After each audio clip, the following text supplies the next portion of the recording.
And welcome back. And I'm getting goosebumps for introducing our first guest right now. So, ladies and gentlemen, it is our privilege to introduce to you the head coach of your American Southwest Conference champion for women's basketball, the one and the only Rusty Rainbolt. Coach Rainbolt, yeah, thank you, Mark. You can give him a nice positive clap out of that because I can't because I'm interviewing him right now.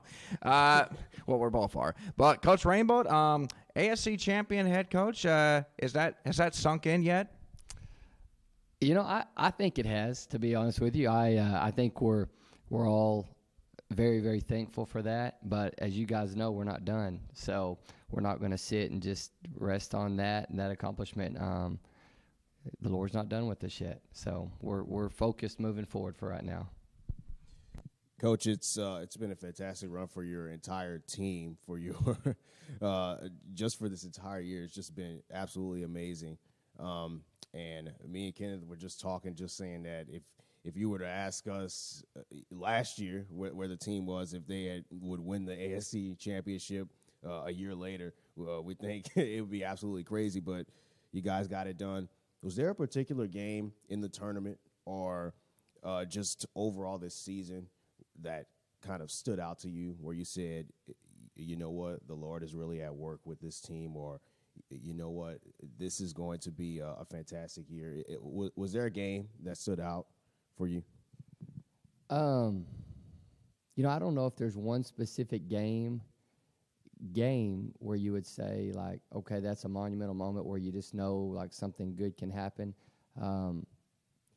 Honestly, it's just been an amazing year, you know, and I think you guys can attest to that. All you guys that have kind of been along this journey with us, it's, you know, you start back in, for me, March 1st of getting hired, and, you know, August 7th when the mini-mester started, and when we had camp this summer, and, you know, and just every step of the way, we've just kind of seen it build and build and build, and we've truly tried to build this program on a foundation of Christ. And with that, just like in life, you're going to have highs and lows. And I look back now and am so thankful for all the adversity that we hit the last 4 or 5 weeks of the season, because I really think that has helped us grow and solidify, like, we are truly doing this for the Lord. When things are going good, you can even get a false sense of reality that you think you're doing it for the Lord. But when everything's good, so many times we all know in our life that, you know, things are good and okay, I praise Him. But you find out if you really, really stick with the Lord and praise Him and serve Him and honor Him when things get tough. And, you know, the last 4 or 5 weeks of the season, we hit adversity with a lot of injuries and the crazy thing that happened at Belhaven, and, you know, just a lot of different stuff and a lot of just opposition. But through that, our team has grown spiritually and emotionally and socially and obviously athletically. But we are very, very thankful for where we're at. And so was there a monumental moment? I would say that there's been a lot of different moments throughout this year where you look at it and in my position as a coach and think, we have an amazing group of girls and God is moving. And anytime God's moving, you guys know good things are in store. And it may not be a conference championship every year, you know, or it may not be a win on a given night. But at the end of the day, our victory is in Him, and it's just so much bigger than that. And so that's what we look back right now and think, man, He's just been working and moving all year long. Now, Coach, yesterday I was with you guys as you were sitting through the watch party, and we're watching the whole thing, and I'm thinking to myself, why aren't they putting us on there yet? Because we called him and asked him to put us the very last one. Was that you? Hey, it wasn't my fault. I mean, if anything, I don't care. We would have played. I mean, we could have gone to Nome, Alaska for all I cared. I mean, just to get out, or maybe out to California. I don't know, but yeah. Anyway, so I'm sitting there watching, and I'm thinking, where in the world are we going to, you know, play and all that? And unfortunately, I guess Dallas loves us so much that they asked us to keep us there. But anyway, so we're in the same kind of region area as UT Dallas and Trinity, who are going to play each other. And we're going to be taking on Whitman, not Whitworth, Mark, just to give you a correction, because we already played Whitworth. Now we're taking on Whitman. So, Coach, you had some time to kind of evaluate and assess what it is that Whitman brings to the table. So just kind of real quick, just get your thoughts on what we can expect to see from them. Well, one, this is going to be a great regional. You've got 4 really, really good teams in this particular tournament. And so Dallas, obviously being the host, is phenomenal. Trinity is a historic program that wins their league every single year. And then Whitman was ranked as high as number 2 in the nation this year at one point. And so all 4 teams are going to be very competitive. We have the utmost respect for Whitman. They are a fantastic program, will be a huge challenge for us. So we're just in the beginning stages of studying them, getting to know, a little bit about their personnel, and it'll be tough, but we're excited. I mean, I don't feel like anything's been easy these last 4 or 5 weeks, or all year long for that matter.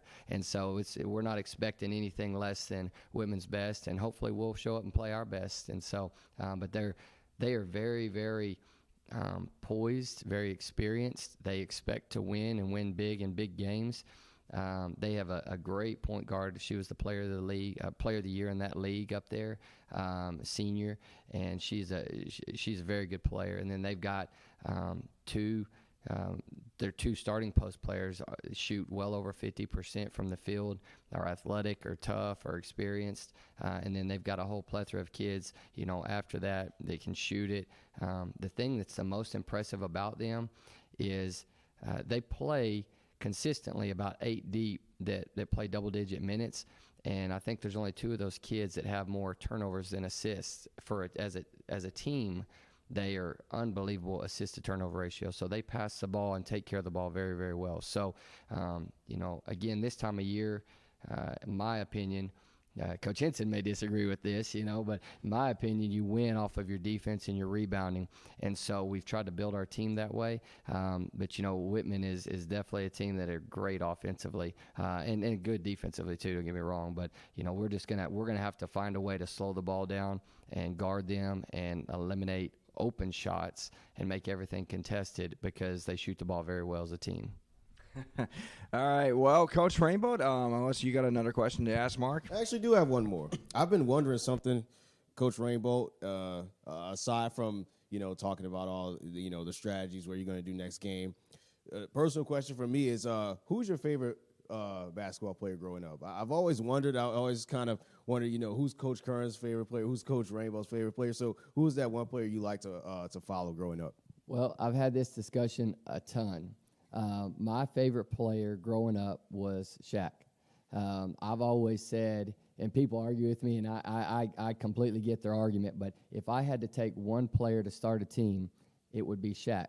And everybody say, you're crazy, you got to take Jordan. Well, Jordan is probably the best player of all time, but to me, Shaq was the most unique.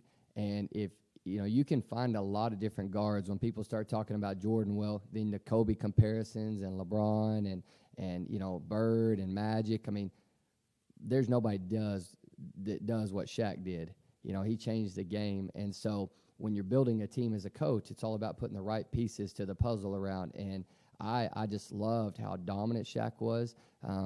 But I also love the fact that he's a family guy. He's a big teddy bear. He's a goofball. He gives. He just gives and gives and gives to people with charities that, never really gets hyped up in that big smile. And so I always thought Shaq never lacked in the fun department and in the joy department. And, just he's a guy that I think walks in the room and makes people's life better. And then he steps on the court, and he's a fierce competitor, and he's just super talented. And so, I always loved to watch him play and thought him and Kobe were a pretty good duo out there together in L.A. So, but, yeah, what about you guys? Well, I mean, Shaq's a great center and all that, but I would be a Houston fan. I always go with the Hakeem Olajuwon end. So, I mean, Mark, if that's for you the answer. Kobe Bryant, hands down. No question. So, all right. Well, Shaq, you heard it here from Rusty Rainbolt. Maybe if you can send a motivational video, we would really request that. But anyways, Coach Rainbolt, thanks for joining us. You and that yes movement of yours on your hand. We'll see you this weekend as you take on Whitman and hopefully advance further into the tournament. We'll be right back as we'll have our next chat with our next head coach. Stick around.